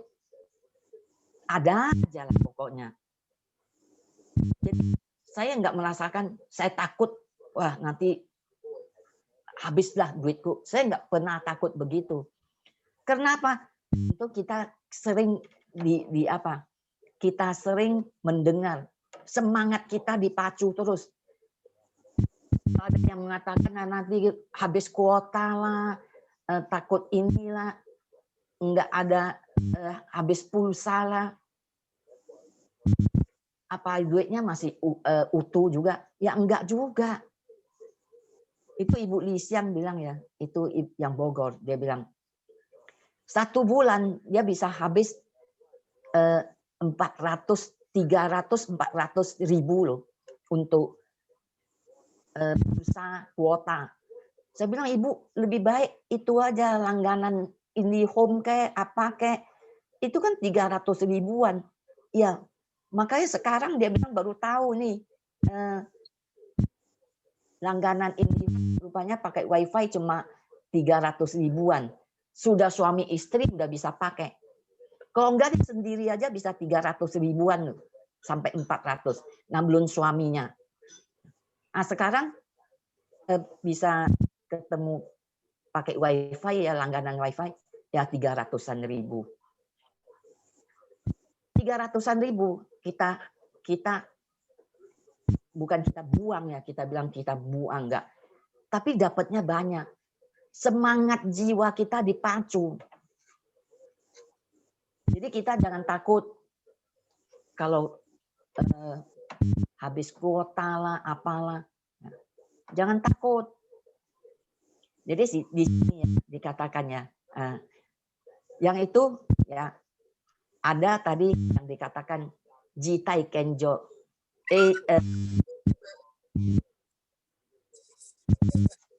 Kalau kita mau mencapai kesadaran Buddha, ya, suasana dan prasna itu jadi satu. Kalau suasana jadi satu sama prasna, suasana itu gonson. Prasna kita manusia baru bisa keluar prasna. Tapi kalau tidak ada jodoh, ya, tidak ada jodoh, kita juga enggak, prasna pun enggak akan bisa keluar. Kalau ingin mencapai kesadaran Buddha, artinya kita bisa terima nih suasana itu apa. Makanya kemarin kalau Ibu Acen ambil suasana tentang contohnya ya, contohnya tentang orang yang masuk ke restoran kan, makan, tapi syaratnya mesti pakai sumpit yang 1 meter panjangnya. Kalau kita sebenarnya, kalau menurut saya ya itu contoh yang ada ibu tadi, ada orang yang tanya saya, ada ibu lah, satu ibu tanya saya nggak ngerti itu apa sih makan di restoran dengan sumpit yang panjang, Meter. dengan sumpit 1 meter. Dia bilang Gini, saya bilang, sebenarnya begini kan, coba kita dengar baik-baik Ibu Agung ngomong apa. Ada segerombolan orang ya datang ke restoran, tujuannya kan mau makan kan, tapi bos yang di restoran tuh bilang gini kan, ini semua enak-enak, semua makanan enak ya, boleh gratis, asal syaratnya makan dengan sumpit yang panjangnya 1 meter ya, yang 1 meter. Jadi cara makannya gimana? Nggak mungkin nggak bisa makan. Kita ambil ini 1 meter nggak bisa ini. Satu rombongan ini marah-marah kan, udah marah-marah. Mana mungkin makan dengan sumpit panjang? Kita pulang aja nggak jadi makan kan. Nah, jadi suasana kalau melihat gini nggak ada prasna, nggak bisa menyatu dengan suasana. Nah ini rombongan satu ini nggak bisa makan, nggak jadi makan. Masuk datang dari rombongan kedua. Nah, bos juga bilang gini, bos dari restoran, mau makan silakan, ini makanan gratis semua, ini makanan enak semua gratis. Tapi makannya harus syaratnya dengan sumpit yang panjang, sumpit 1 meter. Tapi karena sudah lapar ya, kita nggak bisa kemana-mana lagi. Makanan enak-enak di meja, masa kita tinggalin begitu? Nah melihat ini bikin suasana. Kalau bikin suasana itu bagus, belum apa-apa, yang rombongan pertama udah marah-marah, nggak jadi makan. Tapi yang ini melihat begini, ada timbul prasna. Oh, ini gampang. Ayo kita duduk, kita makan ya, makan dengan enak.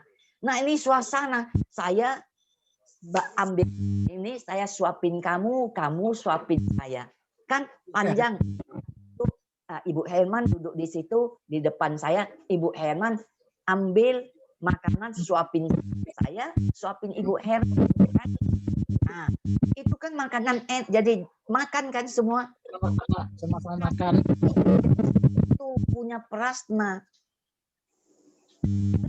Makan, tahu-taunya kita bisa makan enak. Kita semua gembira. Ya itu yang mau Buddha ingin kita itu punya prasna yang bagus. Ada jodoh ya. Jodoh kita apa? Nam-myoho Renge Kyo. Keluar prasna bagus, kita bisa makan enak, gratis lagi. Kita berbagi. Makanya Buddha mengatakan kita hidup itu bukan untuk diri sendiri. Kita hidup itu untuk orang lain. Makanya kita bisa berbagi. Saya menyuapin Ibu Herman menyuapin saya. Sambil makan sambil gembira. Kenyang. Itu suasana dan prasna jadi satu. Nah, ini dimasukkan oleh Buddha. Kita bisa mencapai kesadaran Buddha. Setiap saat gembira itu suasana Buddha, yaitu pencapaian kesadaran Buddha. Bukan dikatakan nanti kok sudah jadi Buddha gimana ya? Telinga kita jadi panjang, atau gimana? Apa kita jadi bersinar atau gimana? Enggak kok. Kita manusia biasa. Buddha juga manusia biasa. Buddha juga mengatakan, saya ingin Anda sama kayak saya. Saya bisa mencapai kesadaran Buddha. Ibu Herman pun bisa mencapai kesadaran Buddha. Nah ini yang ingin dikatakan oleh Buddha. Ya. Nah kalau dikatakan Jitai Kensho, apa itu Jitai Kensho? Jitai Kensho itu adalah jati diri, kesadaran diri kita ya. Kita ini adalah bodhisatwa yang muncul dari bumi. Kita bisa ketemu Myoho Renge Kyo bukannya kebetulan. Masa lalu kita udah janji. Kita bikin apa? Masa lampau sering bersama Buddha ya. Kita sudah kita akan menyebarkan hukum ini. Kita adalah bodhisatwa yang muncul dari bumi. Itu dikatakan Jitai Kencho. Kita sadar diri sendiri, kita itu sadar. Sadar ingin menyebarkan hukum ini. Jadi bukannya kita bilang, itu mah tugas yang pimpinan, itu tugas yang ketua daerah, tugas Dharma Duta. Bukan, itu tugas kita semua. Siapapun yang sebut Nam-myoho Renge Kyo, itu sudah tugasnya untuk menyebarkan hukum ini. Ya, ini Buddha mengatakan begini, kita harus menanam bibit. Menanam, kalau dalam waktu 42 tahun, ya, bodhisatwa, murid-murid dari Buddha Shakyamuni, semua udah panen, semua sudah mencapai kesadaran Buddha. Dan sekarang Buddha kita adalah penanaman bibit. Kita gurunya ada Buddha pokok. Buddha pokok kita tuh Buddha Nichiren Daishonin ya. Yaitu yang mencakupin 3 kebajikan. Guru, ayah bunda, dan hukum. Kan? Jadi hukum sesungguhnya adalah Sadharma Pundarika Sutra. Itu Nam-myoho Renge Kyo. Penanam bibit dan dalam kalimat tersirat ya. Dengan berdasarkan guru yang benar dan hukum sesungguhnya ya. Jadi kita selalu mengatakan jangan cari guru. Bilang memang Shakyamuni bukan guru yang benar. Benar, betul. Itu juga guru yang benar. Buddha Shakyamuni pun guru yang benar. Bukan nggak benar. Tapi Buddha Shakyamuni adalah untuk zaman Joho dan Shoho. Itu udah lewat. Itu udah berlalu. Dan di zaman Mapo ini, guru kita adalah Buddha Nichiren Daishonin. Guru pokok dikatakan. Nah, Buddha Shakyamuni adalah guru umum. Nah, Nichiren Daishonin adalah guru pokok. Buddha pokok. Makanya di sini yang menanam bibit itu adalah guru. Muridnya, kalau kita yang di sini dikatakan apa ya? Menanam bibit, umat. Kalau umat itu adalah sawah, ya. Jangan mengatakan memang umat itu macam-macam. Sawah ya, kita menanam, umpamanya kita menanam padi. Sawahnya itu ada yang subur, ada yang tidak subur, ada yang gersang. Apakah kita melihat, oh ini tanahnya gersang, kita jangan tanam di sini, enggak, di tanah yang subur. Tanah yang subur kita tanam, kita cuma menyemai aja, pasti akan tumbuh sendiri. Ya sama kayak kita manusia macam-macam, jiwanya itu ya, jiwanya itu juga sama. Kita kadang-kadang kita tanam, begitu kita bilang, ini Nam-myoho Renge Kyo, ini bisa roba nasib. Ini Nam-myoho Renge Kyo bisa mencapai San Buddha, bisa merombak sifat kita. Oh, orang dengar langsung aja dia mau. Tapi ada yang kita bilang nih Nam-myoho Renge Kyo. Apa itu Nam-myoho Renge Kyo? Aku nggak ngerti lah. Ada yang kita bilang Nam-myoho Renge Kyo ini. Itu udah ya, kalau ada yang tahu. Itu mah agama Jepang itu. Jangan ikutin. Itu nggak boleh. Jepang dulu jahat, dia bilang. Kita nggak boleh. Nggak boleh ikutin. Ada yang dengar ya acuh, nggak acuh. Nah semua ini ya, kita sebagai yang menanam bibit, kita harus kasih pupuk. Kita yang menyebarkan itu, kita kasih pupuk, harus kasih pupuk. Bukannya kita tanam bibit langsung udah biarin aja, terserah dia lah, tergantung jodoh lah. Dia jodohnya umpama dia jodohnya memang bagus, ya pastilah sebut. Kok enggak ya biarin aja. Sebenarnya enggak, kita pun harus kasih pupuk, kita juga harus mencabutin rumput-rumput yang di samping-sampingnya, harus dicabutin. Kalau tidak ya, itu rumput-rumput yang di sampingnya itu kan seperti apa? Seperti iblis-iblis yang ingin menarik dia itu. Jangan sebut Namyo Renge-kyo. Kita bilang Namyo Renge-kyo adalah hukum yang paling agung. Karena ini hukum alam semesta. Hukum sebab akibat. Siapapun tidak akan lari dari hukum sebab akibat. Mau bikin sebab baik, pasti akan terima akibat yang baik. Bikin sebab buruk, pasti akan terima akibat yang buruk. Itu hukum kita itu begitu. Enggak ada yang lain. Enggak ini. Makanya dikatakan, jangan kita tuh lama-lama tuh bosen. Seperti kita ambil air laut, ya.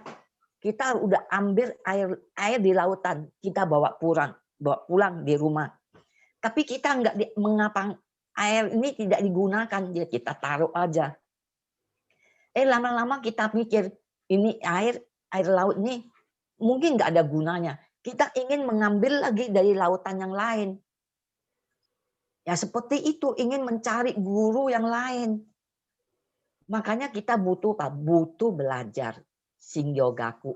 Kita butuh benar. Sebenarnya hukum kita itu apa? Ajaran kita itu gimana? Nah, ini yang harus kita. Makanya kenapa habis kuota sedikit pun tidak apa-apa. Kalau kita sedikit lebih pintar, kita bisa cari umpamanya di Tokopedia, Shopee, ya. Itu ada pulsa-pulsa yang murah, ya, kuota-kuota yang murah ada. Kita bisa cari di situ. Nah, kita bisa pakai kalau kita punya prasna, kita bisa ya. Kalau saya sih terus terang nggak ngerti cari beginian, ya. Cari begini nggak ngerti. Tapi ada yang mengatakan cari coba di Shopee atau di Tokopedia ada itu pulsa yang murah, kuota yang murah, setahun atau yang dipakai 3 bulan ada. Jadi kita harus banyak dengar juga ya. Sekarang kita mau nggak mau ini sudah memang menjadi kehidupan kita sehari-hari. Ya seperti dikatakan 4.0 itu yang harus kita jalani. Sudah memang begitu. Tidak ada lagi mau kembali lagi. Sekarang udah ada listrik kan. Masa kita kembali lagi masih pakai lampu petromak kan? Lampu petromak pun kita mau cari minyak tanah nggak ada. Cari di mana minyak tanah? Kalau dulu banyak yang jual minyak kan, yang abang-abang dorong-dorong dan beli minyak tanah ada.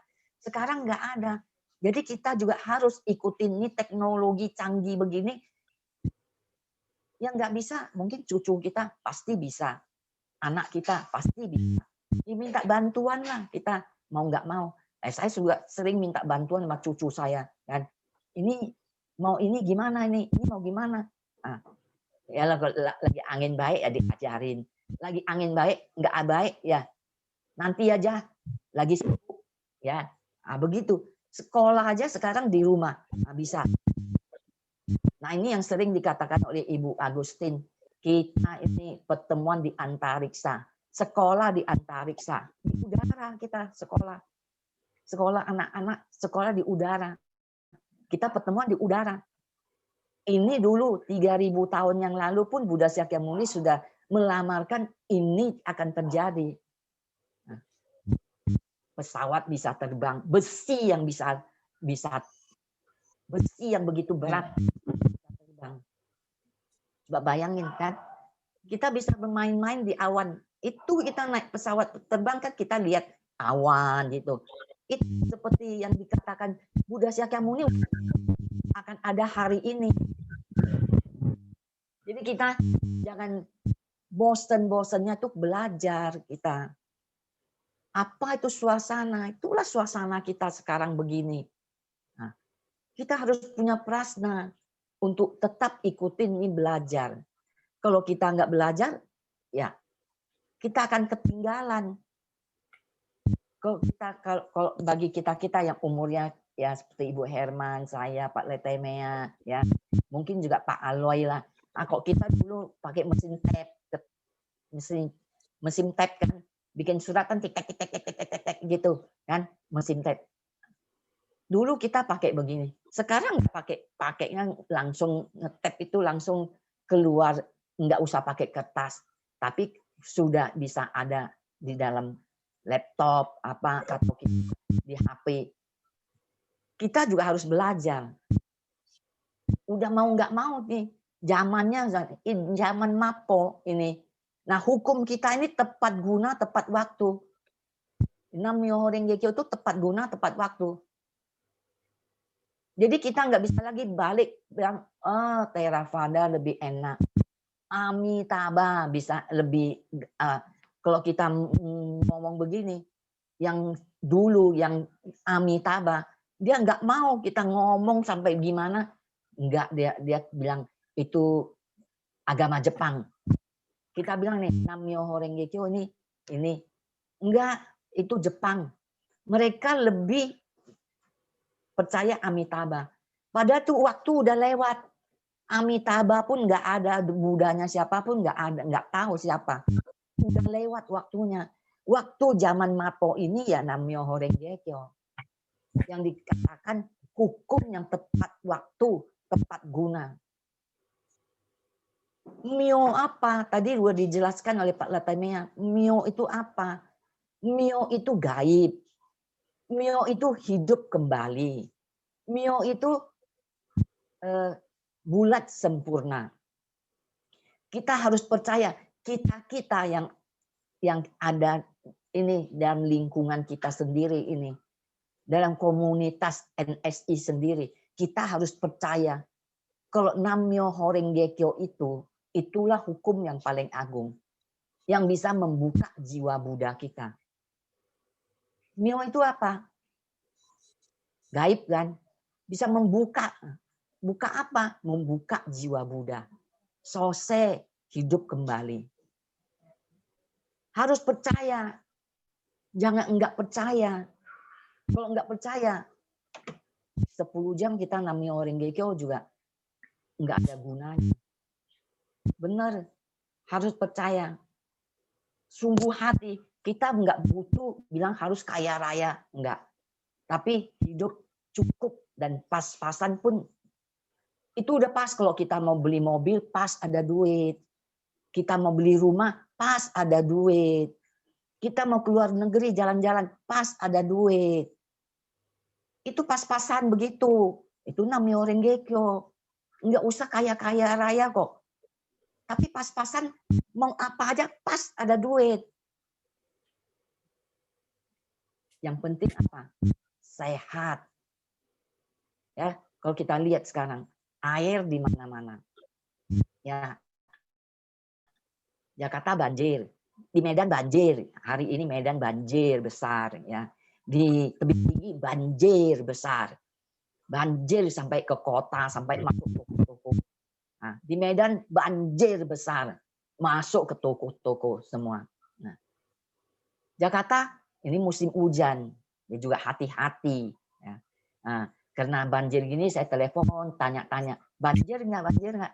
Oh katanya, oh kita enggak, kita punya tempat lebih tinggi, kita enggak banjir. Ya. Nah, saya telepon Ibu Ango, banjir nggak? Aduh, semalam hujan gede, saya buang air, buang sampai sakit pinggang, dia bilang gitu. Nah, saya telepon pakai telepon rumah, semua udah pada mati. Telepon rumah udah pada rusak.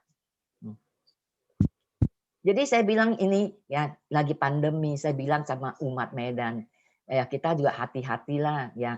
Oh enggak, kita udah pergi jalan-jalan, kita enggak pakai masker lagi, dia bilang gitu.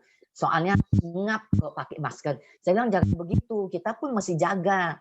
Kalau kita enggak jaga nanti ya, Allah, dia bilang itu mah nasib-nasiban, dia bilang gitu. Nah, kalau ngomong gitu, jadi apa ya? Kita jadi nggak ada omongan lagi. Dia bilang itu nasib. Kalau kena, mah nasib. Nah, tapi dia bilang gini, oh ada umat BDI loh kena satu mati. Dia bilang suaminya mati. Sekarang istri, anak semua pada di rumah sakit. Dia bilang gitu.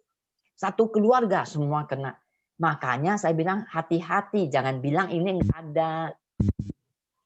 Ini virus nggak kelihatan. Itu ada. Kita mesti pakai masker. Saya bilang gitu. Kan.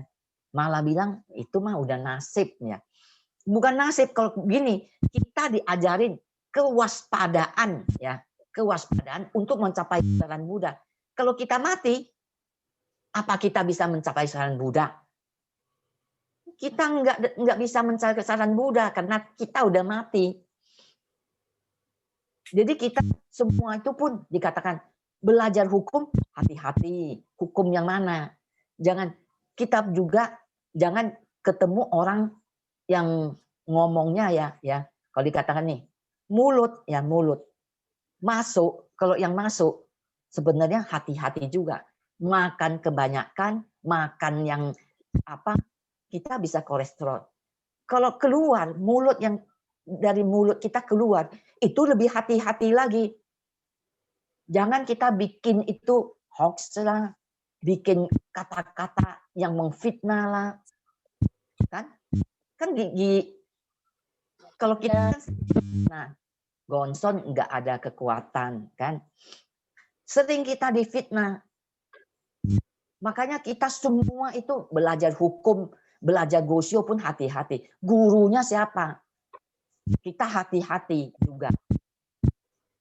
Guru kita ya, jangan kita dengar sesuai nggak dengan Gosyo. Kalau tidak sesuai ya, jangan dengar. Makanya saya itu paling kritis ya sama kalau ada orang BDI ya ngomong ini saya itu kayaknya udahlah lebih baik kita kasih tahu dia nggak mau, pasti dia nggak tidak mau mengerti. Yang lebih percaya itu biku walaupun salah, saya bilang itu salah. Tetap saja dia mas gini, kita itu begini, ya udah terserah ya. Nah, kalau di sini dikatakan kalau ada guru ya dikatakan guru yang salah. Kalau kita mengatakan kita adalah bodhisatwa yang muncul dari bumi, kalau kita melihat ada guru yang salah, yang menyampaikan salah, kalau kita tidak menegur ya, kita nggak menegur, kita nggak mengarahinya, guru dan murid sama-sama jatuh ke neraka.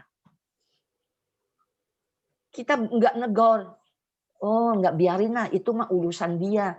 Nah, artinya kita membiarkan dia jatuh ke neraka, kita pun jatuh ke neraka. Itu pun dikatakan hati-hati. Makanya saya kalau ketemu ya teman kita yang udah ke BDI, yang udah ke Permata, kalau cara ngomongnya ini saya suka membantah. Nah, ada yang mengatakan biarin aja lah, dia kan Nam-myoho Renge Kyo juga, itu kan sudah memang jodoh dia di sana. Ngapain kita urusin dia? Bagaimanapun itu teman kita dulu. Kalau kita nggak ngomong, kita biarin aja, ya dia jatuh ke neraka. Sebenarnya kita juga ikut. Tapi kalau kita sudah membantah, kita akan jatuh ke neraka. Karena kita sudah membantah. Tapi karena dia nggak dengar, ya itu mah urusan dia. Ya. Nah, jadi itu katakan yang terakhir, guru dan murid sama-sama jatuh ke neraka. Makanya ada orang yang salah dan menyelewengkan hukum. Setidak-tidaknya kita pun harus membantah. Kalau kita diam aja, kita jatuh ke neraka, kan? Nah, saya rasa juga ini Gosyo semua dari tadi udah Pak Letemea Ibu Agustin sudah lengkap semuanya yang sudah dibabarkan. Terima kasih. Sekian. Terima kasih Ibu Kristanti.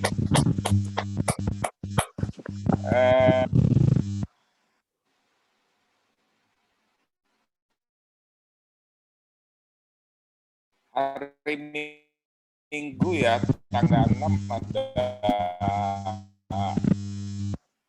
Generasi Muda. Ada pertemuan pelajaran di Bina Cabang. Tanggal 9 hari Rabu ada pertemuan pria umum. Tanggal 11 hari Jumat ada pertemuan cabang. Ya itu aja lah ya. Itu pengumumannya. Jadi waktunya juga sudah sampai. Kayaknya kita tutup aja ya. Ya. Waktunya sudah sampai ya. Ya, pas jam 9. 9. Kita tutup dengan 3 Daimoku.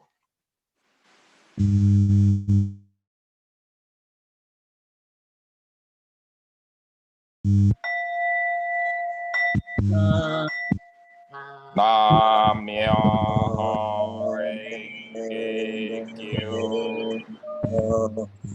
Namyo Renge Kyo. Namyo Renge Kyo. Terima kasih Bapak Ibu dan generasi muda. Piing ah. Piing ah. Halo Piing. Iya. Iya. Why Ada siu apa? di si ya? Why siu di si iki ya? Kalau ayah saya. Ayah lah boleh. Uliao ya? Boleh sih. Besok angkat lah besok. Besok ya. Besok saring. Besok. Kui tiêm mai cả wakong ya. Saring. Ya Epo. Terus Saring. Sore bisa. oh kui tiêm Sore. Ada di mai rumah. chaki ya. Mai chaki lo Apple sai. Lalu WA aja kalau ai lai sih. Ya oke lah. Ya. Kan sekalian kui JC aki lai. Buat transfer halu. Oke bos. Oke. Ya, bos. Halo Ibu Eman. Apa kabar? Halo. Terima kasih. Agustin. Kakak Jakarta ya, Agustin ya? Enggak ya?